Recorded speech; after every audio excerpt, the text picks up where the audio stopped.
आज जो हम अध्ययन करने वाले हैं वो चोल वंश के बारे में अध्ययन करने वाले हैं, ये आपको सबको पता है। अब देखिए जो चोल वंश था वो दक्षिण भारत का था, और दक्षिण भारत में अपन कह सकते हैं कि मुख्यतः ये कहाँ का भाग था, तो अपन कह सकते हैं ये तमिलनाडु का भाग था। तो ये तमिलनाडु का भाग था और दक्षिण भारत का भाग था, तो अपन कह सकते हैं कि जो इसके नाम थे राजाओं के या इसकी जो उपाधियाँ थी वो थोड़ी सी भारी है, क्योंकि यह जो दक्षिण भारत के थोड़े से इसके नाम है, और आपको ही पता है कि अगर दक्षिण भारत के नाम होंगे तो थोड़े से तो ये क्या होंगे, हार्ड होंगे या भारी होंगे। तो देखिए चोल वंश का जो प्रथम शासक था, चोल वंश का जो प्रथम शासक था उसका नाम देखिए क्या है, उखत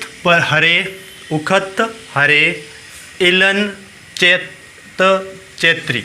आपको सिर्फ चेत्री याद रखना है, चेत्री जो आप याद रख सकते हैं। चोल वंश का जो प्रथम शासक था वो कौन था, चेत्री था। नाम तो इतना खतरनाक है, आपको ही पता है कि उकप्त हरे इलन चेत्री ये नाम था इसका पूरा, लेकिन आप याद रख सकते हो सिर्फ याद रखने के लिए कि इसका जो चोल वंश का जो प्रथम शासक था वो कौन था, चेत्री था। अब देखिए चेत्री ने जो अपनी पहली राजधानी, या जो अपन कह सकते हैं चोल वंश की जो पहली राजधानी थे वो कौन सी थे, उरेयूर।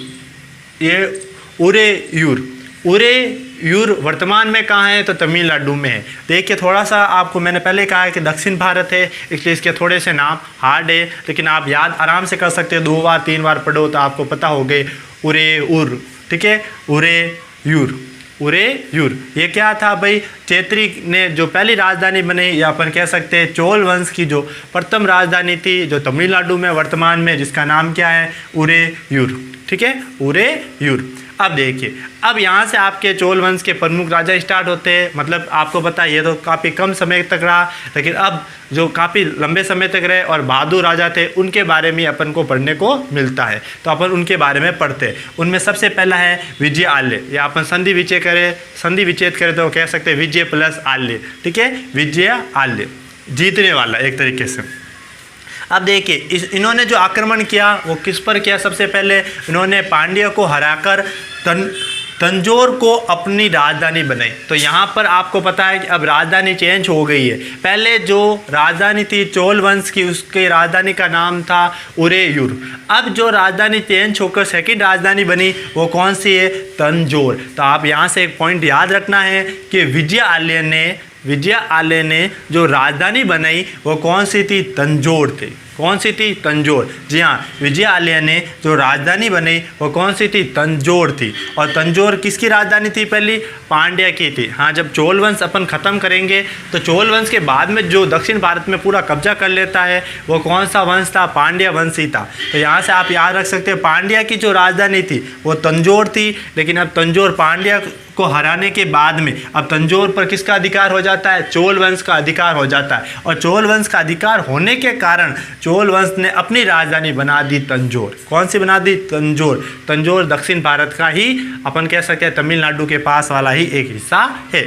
अब देख उसके बाद में विजय आल्य को द्वितीय चोल साम्राज्य का संस्थापक कहते हैं, क्योंकि देखिए ये जो था ये प्रथम संस्थापक था, अपन इसको कह सकते हैं, और जो सेकंड संस्थापक था वो कौन था, विजय आल्य। इन दोनों के बीच में काफ़ी राजा आते हैं, लेकिन वह बहादुर नहीं थे, इसलिए अपन उनके बारे में नहीं पढ़ते। इसलिए अपन कहते हैं विजय आल्य को क्या कहते हैं अपन, चोल साम्राज्य का द्वितीय संस्थापक कह सकते हैं, द्वितीय संस्थापक, क्योंकि संस्थापक तो ये हो चुका है, तो इसको अपन क्या कह सकते हैं, द्वितीय संस्थापक था। कौन था, विजय आल्य को चोल वंश का द्वितीय संस्थापक कहते हैं। तो हर राजा के बारे में अपन को थोड़ी थोड़ी जानकारी दी हुई है किताबों में, तो अपन उतनी ही जानकारी का अध्ययन करेंगे जितनी आपकी किताब में दी हुई है।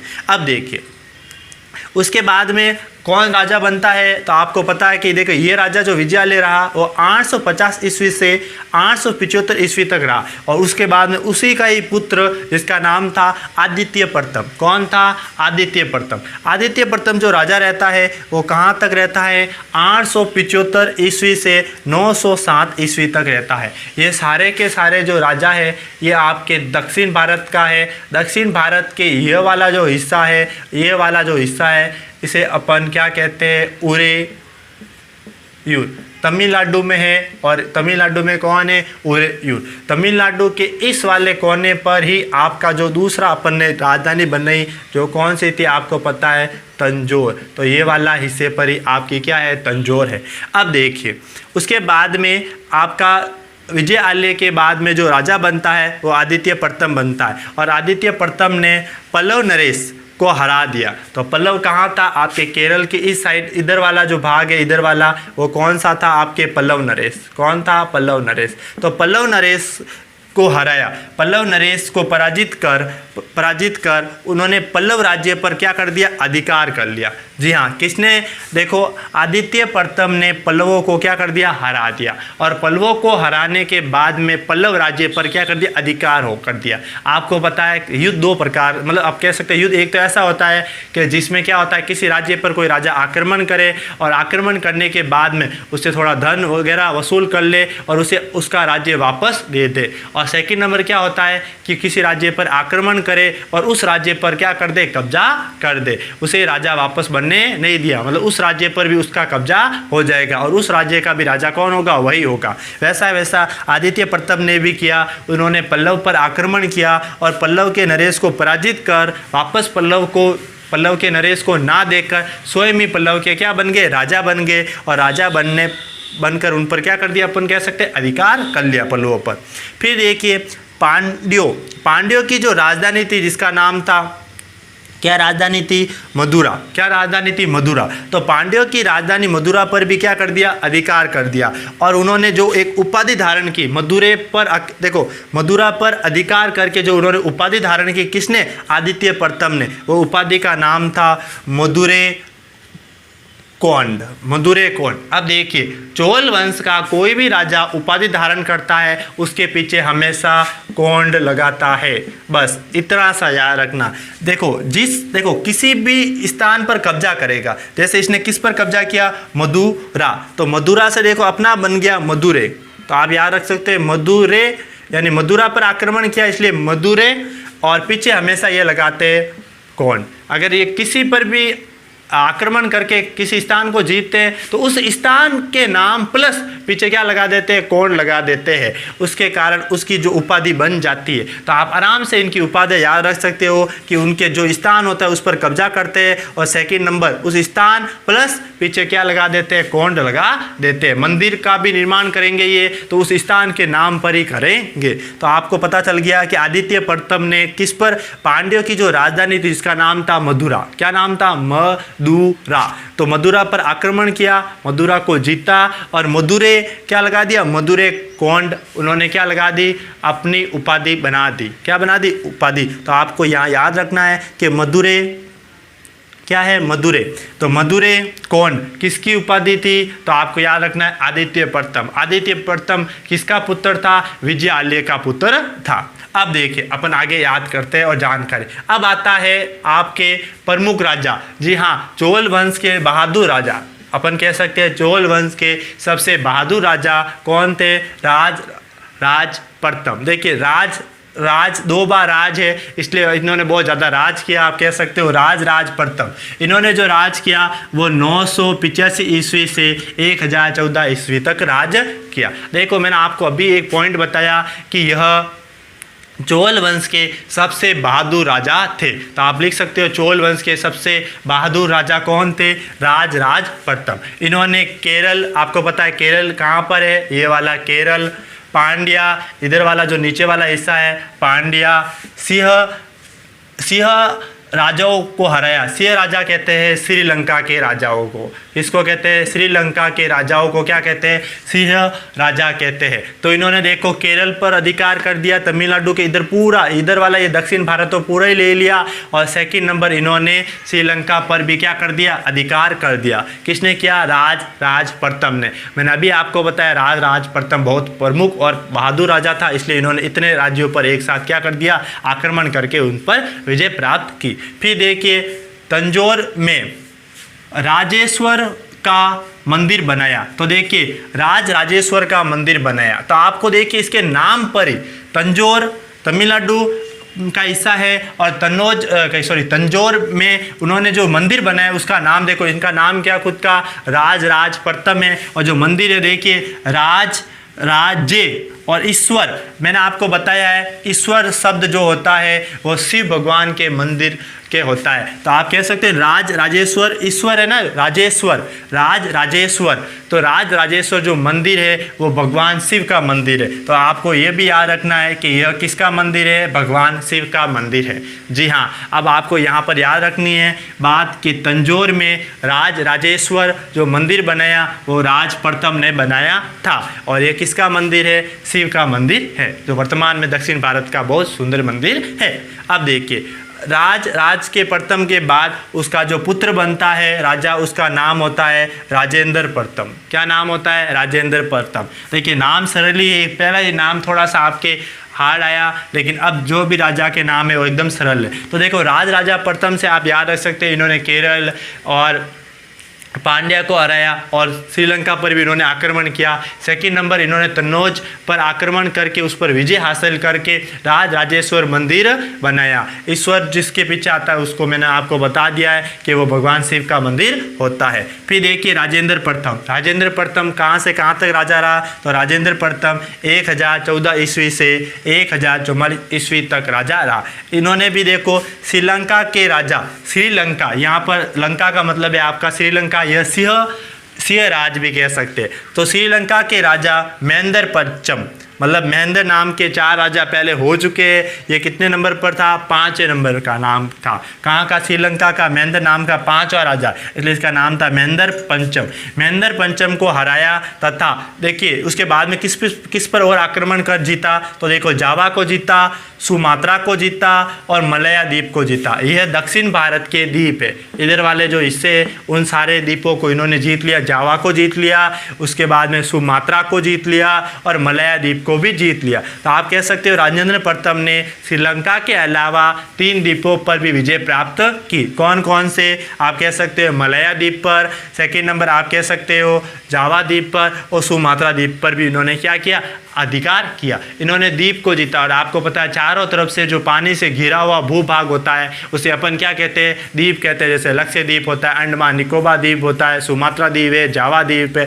तो ये सारे कौन से आपके द्वीप है, तो उन पर आप इन्होंने विजय हासिल की। अब देखिए यहाँ पर जो बड़े एग्जामों में भी सवाल पूछा जाता है और आपके भी प्रमुख जो एग्जाम में पूछने की दृष्टि से जो सबसे मोस्ट सवाल बनता है वो यहीं से आपके निकल कर आता है। देखिए वो कौन सा सवाल है, तो देखिए गंगा घाटी के अभियान की सफलता पर राजेंद्र प्रथम ने गंगेकोट्टम चोल की उपाधि धारण की। अब देखिए जब राजेंद्र प्रथम ने उत्तरी भारत में प्रवेश करता है और उत्तरी भारत में ये गंगा नदी को जीत लेता है, उत्तरी भारत में गंगा नदी तक पहुंच जाता है और उस पर क्या कर देता है, विजय हासिल कर देता है। उसके बाद में गंगा नदी पर ही यह एक मंदिर का भी निर्माण करता है और गंगा नदी पर विजय हासिल करने के कारण इन्होंने जो उपाधि धारण की वो देखिए आगे देखो गंगे, मैंने अभी बताया आपको पीछे हमेशा क्या लगाते हैं, कोंड, तो गंगे कोंड और पीछे अपने वंश का भी नाम लगा दिया इसने चोल। तो देखो गंगे कोंड चोल किसने उपाधि धारण की, तो आप कह सकते हो राजेंद्र प्रथम ने। तो राजेंद्र प्रथम ने गंगा नदी पर अधिकार करने के बाद में गंगे, ठीक है, गंगे और कोंड, फिर आपको पता ही है पीछे चोल है तो चोल लगा दिया। लेकिन यह जो उपाधि धारण की वो कौन था, राजेंद्र प्रथम था। इससे पहले भी आपको पता है कि तन्नौज के जो आप कह सकते हैं पांड्या, तो पांड्यों पर राजधानी थी। पांड्यों की क्या राजधानी थी, तो आपको पता है मदुरा थी। और मदुरा पर जीत किसने हासिल की थी, आदित्य प्रथम ने। और आदित्य प्रथम ने मदुरा पर जीत हासिल करके क्या उपाधि धारण की, मदुरे कोंड। तो इसने तो देखो मदुरे कोंड किसने हासिल की थी, आदित्य प्रथम ने। और गंगे कोंड, ये परीक्षा की नज़र से सबसे इम्पोर्टेंट बात है कि गंगे कोंड चोल, गंगे कोंड चोल उपाधि किसने धारण की, राजेंद्र प्रथम ने धारण की। फिर देखिए यहाँ पर उपाधि धारण की उन्होंने।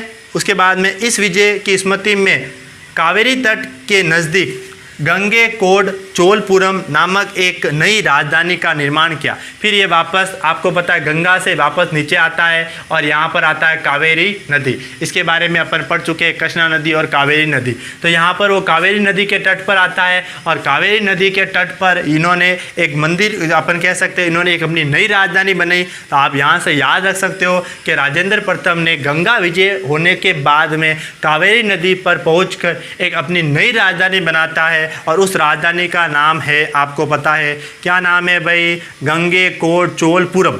इन्होंने अपनी उपाधि के पीछे पुरम लगा दिया और पुरम लगाते ही राजेंद्र प्रथम की नई राजधानी बन गई। कौन सी? गंगेकोंड चोलपुरम नामक नई राजधानी का निर्माण करवाया। फिर देखिए राजेंद्र प्रथम ने वैदिक महाविद्यालय की स्थापना की। तो वेदों की महाविद्यालय जहाँ पर वेदों का ज्ञान प्राप्त होता है, उस विद्यालय की भी स्थापना किसने करवाई? राजेंद्र प्रथम ने करवाई। तो अपन ने राजेंद्र प्रथम के बारे में क्या क्या अध्ययन किया, तो मैं आपको एक बार वापस बता देता हूँ। राजेंद्र प्रथम ने श्रीलंका पर श्रीलंका के महेंद्र पंचम को हराया, जावा, सुमात्रा और मलया पर उसने क्या किया? अधिकार किया। उसके बाद में उसने गंगा घाटी पर विजय हासिल की और गंगेकोंड चोलम क्या की? उपाधि धारण की। उसके बाद में गंगे नदी से वह थोड़े नीचे की ओर वापस अपने राज्य में लौटते समय कहाँ पर रुका? कावेरी के तट पर रुका और कावेरी के तट पर रुककर उन्होंने जो अपनी नई राजधानी बनाई, किसने बनाई? राजेंद्र प्रथम ने। वो कौन सी थी? गंगेकोंड चोलपुरम। गंगेकोंड चोलपुरम उसने अपनी सेकंड राजधानी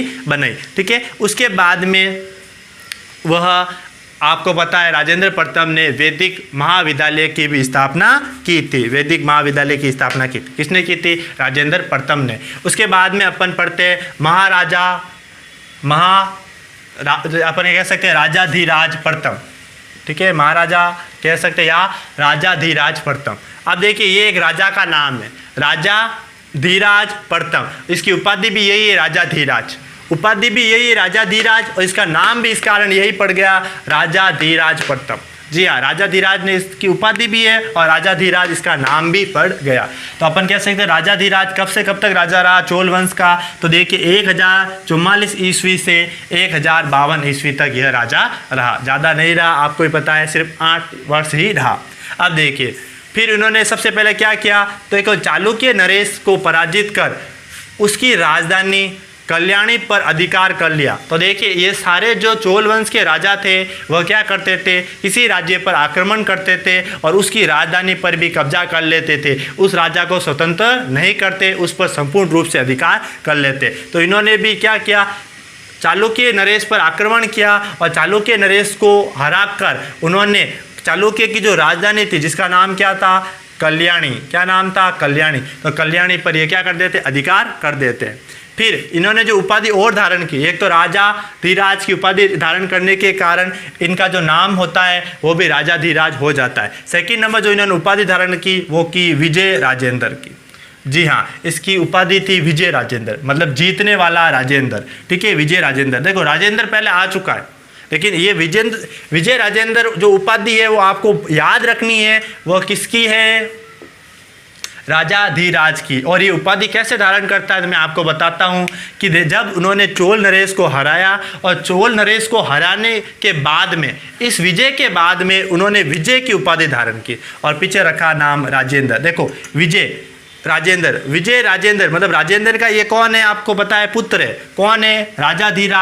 राजाधिराज प्रथम राजेंद्र का पुत्र है, इसलिए अपने पिता के नाम तो पीछे लगा दिया और आगे लगा दिया विजय। किस पर विजय हासिल की थी? तो चालुक्य नरेश पर विजय हासिल करने के कारण इन्होंने जो उपाधि रखी, अपने नाम की उपाधि धारण की, वो की विजय राजेंद्र। तो विजय राजेंद्र किसकी उपाधि? तो ध्यान रखना, राजाधिराज की उपाधि है, राजेंद्र प्रथम की उपाधि नहीं। राजेंद्र प्रथम की उपाधि है गंगेकोंड चोल। गंगेकोंड चोल किसकी उपाधि है? राजेंद्र प्रथम की। और विजय राजाधिराज प्रथम किसकी उपाधि है? तो आप याद रखना है, विजय राजाधिराज किसकी उपाधि है?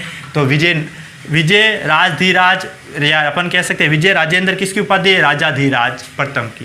राजाधिराज प्रथम की उपाधि का नाम है विजय राजेंद्र। उसके बाद में देखिए कोपन के युद्ध में, ठीक है, कोपन के युद्ध में राजाधिराज की मृत्यु हो जाती है। अब देखिए यहाँ पर क्या होता है कि एक युद्ध होता है कोपन का युद्ध, दक्षिण भारत में पांड्यों के बीच में और पांड्यों के बीच में और चोलों के बीच में एक युद्ध होता है, उस युद्ध का नाम था कोप्पन का युद्ध। कोप्पम का युद्ध। और कोप्पम का युद्ध में क्या हुआ कि कोप्पन का युद्ध में राजा धीराज प्रथम की मृत्यु हो जाती है, और इसी युद्ध के दौरान ही उनका जो छोटा भाई होता है उसका नाम है राजेंद्र द्वितीय। कौन था? राजेंद्र द्वितीय। प्रथम येरा, द्वितीय येरा। तो राजेंद्र द्वितीय जो है वो किसका छोटा भाई है? तो देखो, राजा धीराज प्रथम का ही छोटा भाई था राजेंद्र द्वितीय। और राजेंद्र द्वितीय जब अपने भाई की मृत्यु हो जाती है, किस युद्ध में? कोप्पम के युद्ध में। जब इस भाई की मृत्यु हो जाती है तो वो युद्ध के मैदान में ही वह स्वयं को राजा घोषित कर देता है और पांड्यों से युद्ध जीत जाता है। तो देखिए, राजेंद्र द्वितीय ने युद्ध के क्षेत्र में ही 1052 ईस्वी से 1064 ईस्वी तक आपको पता ये राजा रहा, और इसने युद्ध के मैदान में अपना क्या करवा दिया? राज्य अभिषेक। तो ये आपको प्रश्न पूछा जाता है कि ऐसा कौन सा राजा था जिसने युद्ध के मैदान में स्वयं को राजा घोषित कर दिया? तो वो राजा था राजेंद्र द्वितीय। किस वंश का था? चोल वंश का राजा था। अब देखिए, इसने जो उपाधि है वो देखिए, इसका नाम है, उसके बाद में देखो ये राजा खत्म हो गया। इस राजा के बारे में इतनी सी जानकारी है कि राजेंद्र द्वितीय ने युद्ध के क्षेत्र में ही अपने आप को राजा घोषित कर दिया। उसके बाद में इसकी जानकारी नहीं मिलती अपन को। उसके बाद में एक नया राजा बना जिसका नाम है वीर राजेंद्र। देखो, इसने उपाधि है विजय राजेंद्र। चक्कर में नहीं पड़ना, सारे एक जैसे नाम है, लेकिन देखिए ये तो इसकी उपाधि है। और एक नया राजा बना जिसका नाम है वीर राजेंद्र। वीर राजेंद्र ने तुंगभद्रा नदी के किनारे पर विजय स्तंभ की स्थापना की। तो याद रखना है कि वीर राजेंद्र नाम का एक राजा था चोल वंश का, जिसने क्या किया कि तुंगभद्रा नदी पर, कौन सी नदी? तुंगभद्रा दक्षिण भारत की नदी है। तुंगभद्रा नदी के किनारे पर विजय स्तंभ की स्थापना की। आपको पता है कि एक राजा कुंभा ने भी विजय स्तंभ की राजा सांगा मेवाड़ का राजा सांगा ने भी क्या की थी? विजय स्तंभ की स्थापना की थी। किसने की थी? राजा ने, अपन के मेवाड़ के राजा कुंभा ने। सांगा ने नहीं की थी, कुंभा ने की थी। ठीक है, तो देखिए एक तो वो था जिसने मेवाड़ में विजय स्तंभ की स्थापना की थी, और सेकंड नंबर एक राजा और है जिसका नाम है वीर राजेंद्र। वीर राजेंद्र ने तुंगभद्रा नदी के किनारे विजय स्तंभ की स्थापना की। तो आप कह सकते हैं दक्षिण भारत में विजय स्तंभ की स्थापना करने वाला व्यक्ति था वीर राजेंद्र, जिसने कौन सी नदी के किनारे विजय स्तंभ की स्थापना की? तो आप कह सकते हैं तुंगभद्रा नदी के किनारे इसने स्थापना की थी। उसके बाद में ये वंश खत्म हो जाता है, और इस वंश का जो अंतिम राजा होता है उसका नाम होता है राजेंद्र तृतीय। तो आप याद रख सकते हो कि चोल वंश का जो अंतिम राजा होता है वो राजेंद्र तृतीय होता है। उसके बाद में चोल वंश खत्म हो जाता है और पांड्यों का दक्षिण भारत में क्या हो जाता है?